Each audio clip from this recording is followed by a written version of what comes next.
আসসালামু আলাইকুম প্রিয় দর্শক শ্রোতা, যে যেখান থেকে ভিডিওটি দেখতেছেন সবাইকে আন্তরিক অভিনন্দন ও শুভেচ্ছা।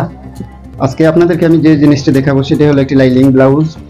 শাড়ির লগে যে একটি লাইলিং পিস থাকে ব্লাউজের, ঠিক সেই ব্লাউজের পিসটা আমি কেটে নিয়েছি। এখানে আমি 1 গজ পরিমাণ লাইলিং নিয়েছি। আমি আপনাদেরকে আজকে দেখাবো একটি লাইলিং ব্লাউজ কিভাবে সহজ নিয়ম সহজ পদ্ধতিতে আপনারা কাটবেন। তো ফার্স্ট টাইম যেটি করতে হবে, আমি লাইলিং থেকে আগে ব্লাউজের যে মাপ আছে মাপ বরাবর আমি কেটে দিব। তারপর আমি লাইলিংটি এই শাড়ির সাথে এড করে নিব। তো কীভাবে আমি কাটি এবং কীভাবে লাইলিংয়ের সাথে এড করে আমি কাটিং করি, সম্পূর্ণ ভিডিওটি দেখতে পারলে আপনারা বুঝতে পারবেন। আসলে কাজ কঠিন মনে করলে কঠিন, আর না যদি সহজ মনে করেন তাহলে একেবারেই সহজ। তো বন্ধুরা, ভিডিওটি স্কিপ না করে আপনারা দেখতে থাকুন। ফার্স্ট টাইম আমি যে 1 গজ লাইলিং নিয়েছি, এটিকে আমি ডাবল বাজে বাস করব। তো বন্ধুরা, ডাবল বাজে বাস করার পর আমি নিচের যে মার্জিন আছে মার্জিনটি আমি টেনে নিব। তো ব্লাউজের লম্বা হলো 15 ইঞ্চি। আগে আমি লম্বার মাপটি দিব, তারপরে আর্মহোলের জন্য আমি আরেকটি দাগ দিব 7 ইঞ্চিতে। ব্লাউজের মহড়া হলো 8.5 ইঞ্চি। তো আমি 7 ইঞ্চিতে দিলে ব্লাউজের যে মহড়ার যে রাউন্ড আছে রাউন্ডে আমার 8.5 ইঞ্চি হয়ে যাবে, ঠিক আছে। আগে আমি লম্বালম্বি করে আমি 2টা দাগ টেনে নিব। ঠিক এইভাবে দাগটি টেনে নেওয়ার পর ফার্স্ট টাইম গলার জন্য যে দাগটি দিব সেটি হলো 2.5 ইঞ্চিতে দিব। তারপর শোল্ডার হলো আমার 11 ইঞ্চি। আমি ঠিক 11 ইঞ্চি বরাবরই আমি শোল্ডারের দাগটি দিয়ে দেব। বডি হলো 18.5 ইঞ্চি। 18.5 অর্ধেক হলো 9 ইঞ্চি 200। 9 ইঞ্চি 200 আমি মার্জিন দিয়ে দিলাম, ঠিক আছে। তারপর কোমর হলো 14.5 ইঞ্চি। 14.5 ইঞ্চির অর্ধেক হলো 7 ইঞ্চি 200। এখানে আমি টিকিনের জন্য আমি 1 ইঞ্চি কাপড় এক্সট্রা নিব। তারপর আমি গলার যে দাগটি আছে দাগটি সোজা করে নিব। আমি শোল্ডারে ডাউন হালকাভাবে ডাউনটি দিয়ে দিলাম। আর যে শেপ কাটের পেট আছে পেট দিয়ে আমি মোহরার এখানে একটি দাগ রাউন্ড টেনে নিলাম, ঠিক আছে। তারপর আমি এই যে লুজ সহকারে যে দাগ, এই দাগে আর বডির দাগে আমি সোজা করে মার্জিন টেনে নিলাম। এখন আমার এলো গিয়ে এক্সট্রা কাপড়। এক্সট্রা যে কাপড়টুকু রাখবো এখানে আমি 1.5 ইঞ্চি দিলাম, আর নিচেও 1.5 ইঞ্চি দিলাম। নিচে আর উপর সমান দিলেই চলবে। তো আমি লম্বালম্বি করে সোজা করে নিলাম। তারপর এই যে আর্মহোলের যে রাউন্ডটা আছে আমি রাউন্ডটা হাত দিয়ে রাউন্ড করে নিলাম। তো একটা জিনিস খেয়াল করেন বন্ধুরা, আমি যে বলেছিলাম যে রাউন্ডে 8.5 ইঞ্চি হবে, ঠিক 8.5 ইঞ্চি আমার হয়ে গেল, ঠিক আছে। এখন গলা হলো আমার 6 ইঞ্চি, এটা গোল গলা হবে। 6 ইঞ্চি আমি আড়াআড়ি করে 6 ইঞ্চিতে আমি দাগ দিয়ে দিব। তারপর আমি শেপ কাট দিয়ে এভাবে বক্স বানিয়ে আমি আমার গলাটা গোল রাউন্ড দিয়ে দিলাম। তো দেখেন বন্ধুরা, আমি কিন্তু এটা ব্রেক সাইড মার্কা মারা হয়ে গেল। তারপরে কিন্তু আরেকটি মার্কা রয়েছে, ব্লাউজের ব্রেক সাইডে যে টিকিন থাকে সেই টিকিনের মার্কাটা এখানে দিয়ে দিব। টিকিনের উপর থেকে আপনাদেরকে বোঝানোর জন্য আমি বলতেছি, 9 ইঞ্চি পরে আমি টিকিনের দাগটা দিব। তারপর এখান থেকে আমি 4 ইঞ্চির মাঝে দাগটা দিয়ে দিব। তো দেখেন, এদিকেও 4 এদিকেও 4। লম্বালম্বি করে টেনে নিলে টিকিনটা সোজা হবে। এই হলো আমার টিকিনের শেষ সীমানা। এখান থেকে টিকিনও এখানে আসবে। ব্যাক সাইডে 2টা টিকিন, ও পাশে আর ওই পাশে। তো এখন আমার মার্কা মারা শেষ হয়ে গেল। এখন আমি ব্লাউজটিকে কাটিং করে নেব, ঠিক আছে।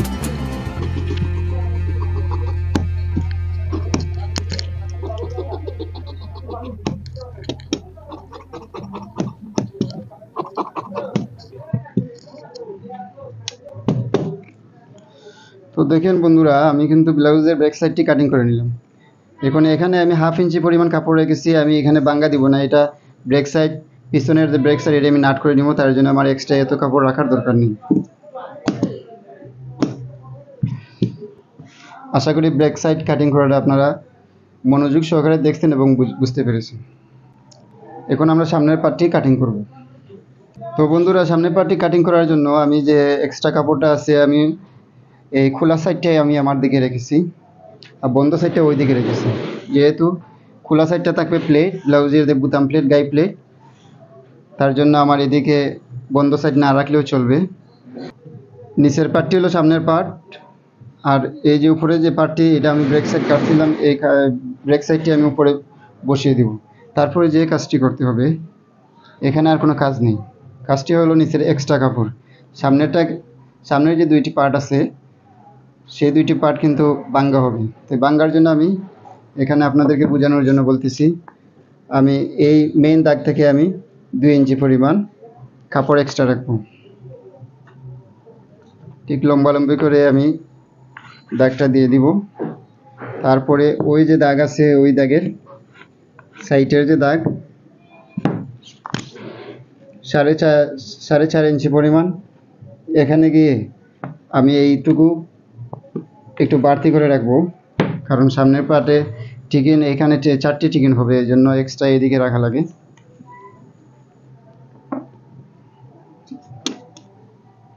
তো আর কোনো কাজ না করে আমি ব্লাউজটি কাটিং করে নেব সামনের পার্টটি।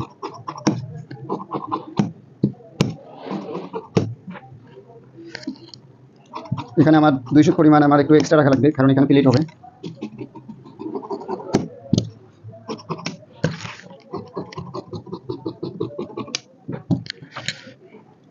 তালপাত আমি 1/2 ইঞ্চি পরিমাণ একটু রাউন্ডে কেটে নেব। তারপরে সামনে যেহেতু 4টি টিকিন হবে, সেই 4টি টিকিন আমি মার্কা মেরে নেব। এখানে মার্কা মারার জন্য 9 ইঞ্চির নিচে আমি মিডিলে দাগতে দিয়ে দিলাম। তারপর লম্বালম্বি করে আমি দাগটা টেনে এখান থেকে আমি ব্রেক সাইডে 4 ইঞ্চি ছেড়ে আমি দাগ দিয়েছিলাম, এখন আমি 4.5 ইঞ্চিতে দিব, যেহেতু আধা ইঞ্চি প্লেটের জন্য সরে যাবে।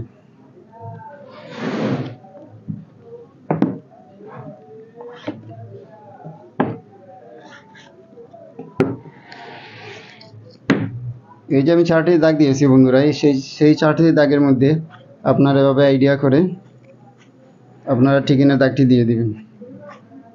তো দেখবেন যে টিকিনের 4টি টিকিন আপনাদের হয়ে গেছে।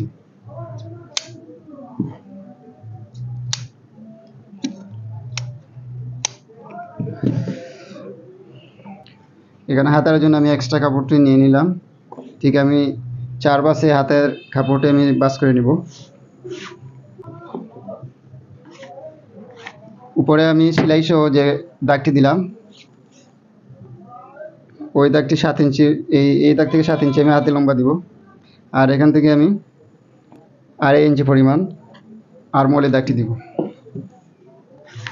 এখানে আমি আর এই 1/2 ইঞ্চি পরিমাণ আমি এক্সট্রা সাজের যে নাট হবে, লাইলিংয়ের যে সাজের নাট হবে, এই নাটের জন্য আমি 1/2 ইঞ্চি রেখেছি। হাতার মুড়ি হলো গিয়ে 11 ইঞ্চি। আরমোলের সরাসরি যে দাগটা এটা 7 ইঞ্চিতে দিব, আর রাউন্ডে এটা 8.5 ইঞ্চি হয়ে যাবে।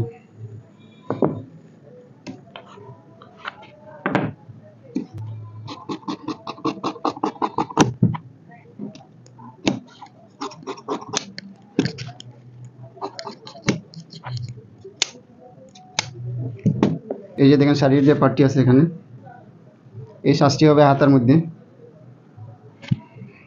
একটা জিনিস খেয়াল রাখবেন, লাইলিং ব্লাউজ কাটতে সবসময় ফার্স্ট টাইম এই ব্রেক সাইড কাটবেন, তাহলে কাটতে ইজি হয়, আর তারপরে সামনের পাট কাটবেন।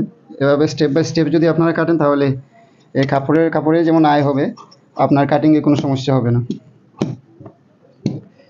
আমি এখান থেকে 1/2 ইঞ্চি পরিমাণ কি 2 সুত পরিমাণ এক্সট্রা রেখে আমি কাটতেছি, কারণ বেশি এক্সট্রা যদি রেখে দিই আবার এই কাপড়টা নষ্ট হয়ে যাবে, তাই অযথা নষ্ট করার দরকার নেই। এইভাবে এক পাট আর এক পাটের উপরে বিছিয়ে আপনারা কেটে নেবেন।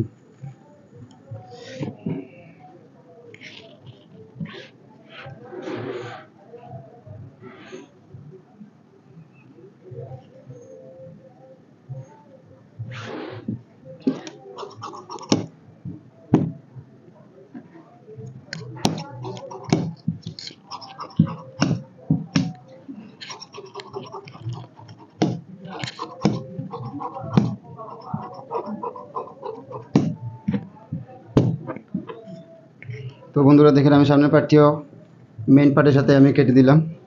এখন এই যে কাপড়টুকু আছে, সাজের যে কাপড়টুকু আছে ওইটুকুর মধ্যে আমি হাতা কাটিং করব।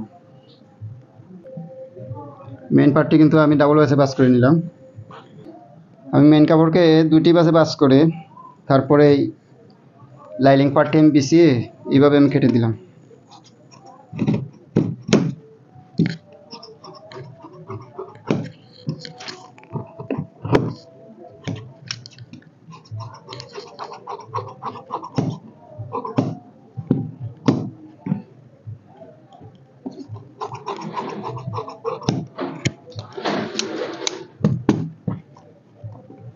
তো প্রিয় বন্ধুরা দেখেন আমার কিন্তু অলরেডি লাইলিং যে ব্লাউজটি কাটিং শেষ হয়ে গেল। মেন পার্ট ইন পার্ট দুই পার্টই আমার কাটিং করা শেষ হয়ে গেল। আশা করি কিছুটা না হলেও আপনারা বুঝতে পেরেছেন। যদি আপনাদের এই ভিডিওটি ভালো লাগে তবে একটি লাইক এবং সাবস্ক্রাইব করে যাবেন। আর পরবর্তী ভিডিওটি আসা পর্যন্ত আপনারা ভালো থাকবেন এই শুভকামনা জানিয়ে আপনাদেরকে বিদায় নিলাম। আসসালামু আলাইকুম।